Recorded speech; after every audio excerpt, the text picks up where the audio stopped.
All right, tonight a brand new scandal involving anti-Trump FBI lovebirds Peter Strzok and Lisa Page. Newly obtained text messages between Strzok and Page are revealing damning new information. Now, Strzok, we find out today, is friends with federal judge Rudolph Canteras, who sits now on the FISA court. Now, the romantically involved Trump haters, Strzok and Page, also messaged about attending a cocktail party with this judge, Judge Contreras. Now, here's what is really disturbing. The judge presided over the hearing where Lieutenant General Michael Flynn pled guilty to lying to the FBI. Now, there's a lot of other important context to explain here. We'll do that in just a minute. But first, let's take a look at these brand new text messages. Let's start. July 25th, 2016. Page writes, Rudy, the judge we're talking about, is on the Foreign Intelligence Surveillance Court. Did you know that?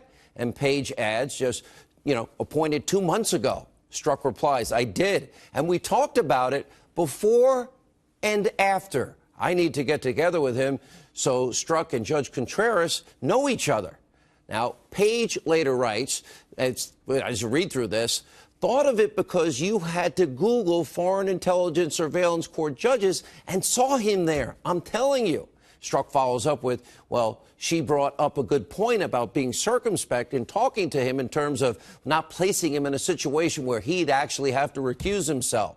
And Page then texts, I can't imagine either one of you ever talking about anything in detail meaningful enough to warrant a recusal. And Page says, well, anyway, maybe you didn't mean to, but didn't.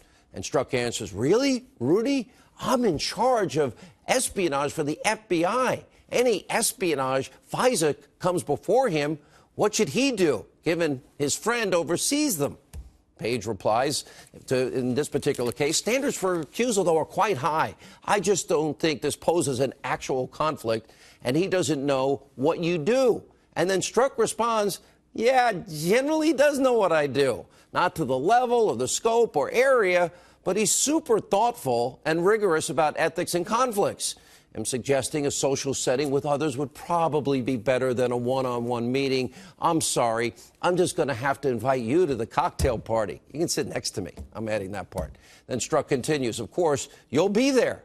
Have to come up with some other work people cover for action. And Page writes, why more? 6 is perfectly fine for a dinner party. Oh, 6, intimate setting. They know each other. He's in his position, the judge in his position.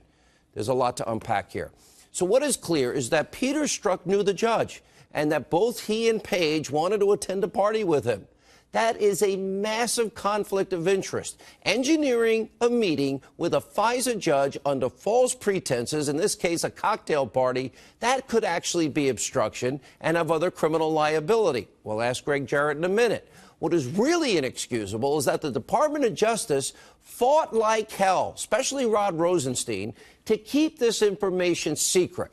Now, Sarah Carter reporting that congressional investigators working for Congressman Jim Jordan, Congressman Mark Meadows, they discovered these text messages at the DOJ's headquarters, and this is part of the outrage. According to Sarah Carter, of the 1.2 million documents the DOJ Inspector General has acquired, the House Oversight Committee has only received just over 3,000, quote, unique documents. That means the DOJ never, ever wanted this stunning information to get out. They've been trying to hide it. Remember back in January, the Deputy Attorney General, Rod Rosenstein, begging in the final hours before they had to turn this information over, begging Speaker of the House, Paul Ryan, allow the DOJ not to turn over the documents related to the Russia investigation to Devin Nunes and these congressional committees. It's now clear why Rod Rosenstein, that guy that appointed Mueller, now did this. It's all part of a year-long pattern of obstruction, of stonewalling, noncompliance in Congress's efforts, by the way, and constitutional duty to investigate and oversee the actions at the DOJ. It's called checks and balances. Think about this for a second. If Rod Rosenstein had his way, we wouldn't know about any of these scandals. People now need to be held accountable. This is why people like, Grassley and Tillis and Cornyn and Graham are demanding, as we have been demanding for a year, a second special counsel to investigate the investigators. They can't investigate themselves. Now, as for that very important context, we learned that Strzok and Judge Contreras were friends, and that Judge Contreras oversaw the Flynn case, which, after he accepted the plea, it was a mystery. Why did he then recuse himself? Now, we still don't know the exact reason why, but this could have something to do with it. We also know that Peter Strzok was the FBI agent. He oversaw the January 2017 White House interview of Lieutenant General Flynn. And here's what we really need more information on. Strzok is the former FBI counterintelligence official who signed the paperwork to start the entire Russia investigation. And as these new text messages revealed, Judge Contreras was on the FISA court. And sources have been telling us that Judge Contreras may have signed off on one of the FISA applications to approve the warrant to spy on Carter Page, Trump associate, which means the Trump campaign, which likely gave the FBI access to Trump campaign communications. This is stunning, it is corrupt, it is an abuse of power, and it shows inexcusable biases and conflicts of interest that the Department of Justice has tried to conceal. Now, we need to know all the communications between Strzok, Page, and Contreras. As a matter of fact, release all the Strzok, Page text messages, everything you got.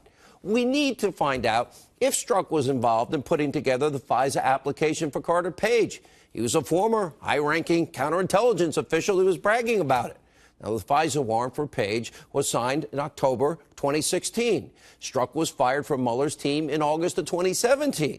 So it is time for Strzok to tell us, what did he know? When did he know it? How does this guy have a job?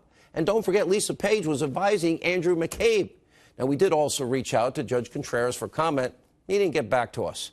And also breaking right now, USA Today is reporting the Justice Department is considering publicly releasing parts of the FISA surveillance order against Carter Page. How about releasing all of it?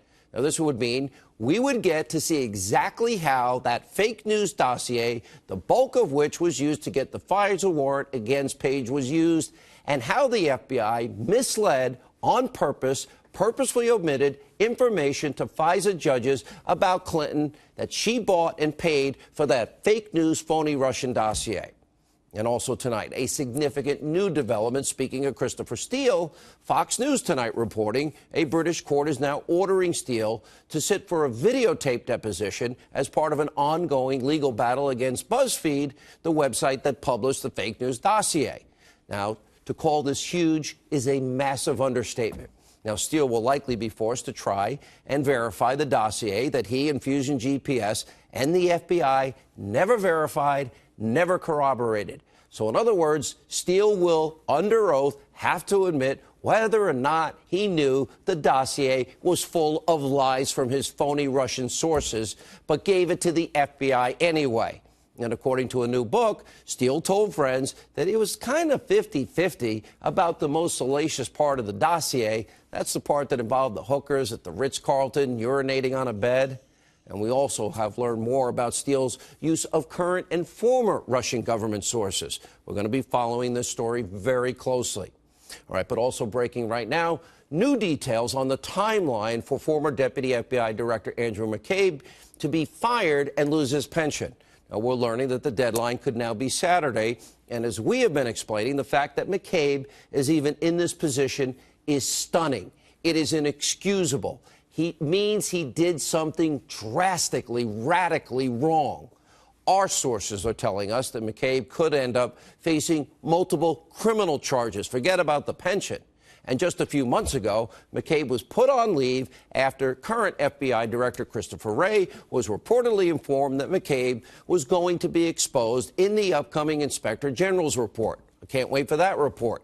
And also tonight, as we have predicted for months, the disgraced former FBI Director, Jim Comey, he's prepared to cash in on his newfound fame. I did predict that. You know, in just a few weeks, Comey's going to kick off his whirlwind book tour. He's got tough interviews with Stephen Colbert, Clinton sycophant George Stephanopoulos, and a cozy sit-down with the ladies of The View. And according to a new report from Axios, Comey's planning to, quote, come out hot and correct all the so-called lies about him and the FBI.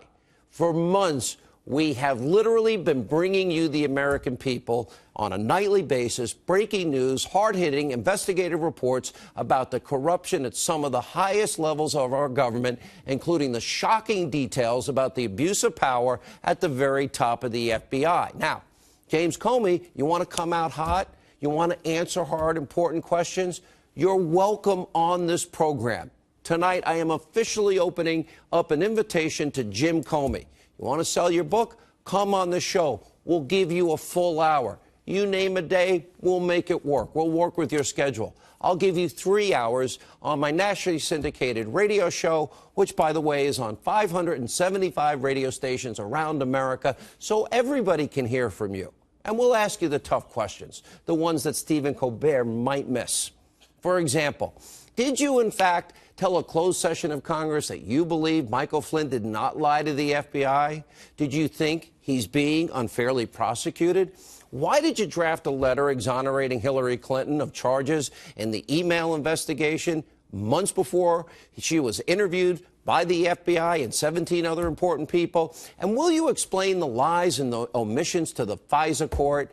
And why did you tell Trump that the dossier was unverified and salacious 3 months after you allowed the same dossier to be presented to the FISA court when you didn't tell the FISA court Hillary bought and paid for it, and you knew that? Why did you withhold the fact that Clinton paid for the dirty dossier? And how do you explain your unlawful leaking of classified information to the media after you were fired? You know, through that Columbia professor you wanted the special counsel? Jim Comey, if you're looking for fame and fortune, you want to sell books, by all means, have fun on The View. Have a great time. Yuck it up with Colbert. Hang out with George Stephanopoulos. Go get a beer afterwards. But if you really want to reach all Americans, defend your honor, if you really want to tell the truth, we've got a lot of questions for you. Come on this show. A full hour, 3 hours of radio. That's the best deal you're going to get. We'll lay out all the facts. We'll lay out all the evidence. We'll give you a chance to respond. And as we say here at Fox, well, we report. We'll let our audience decide if you're telling the truth.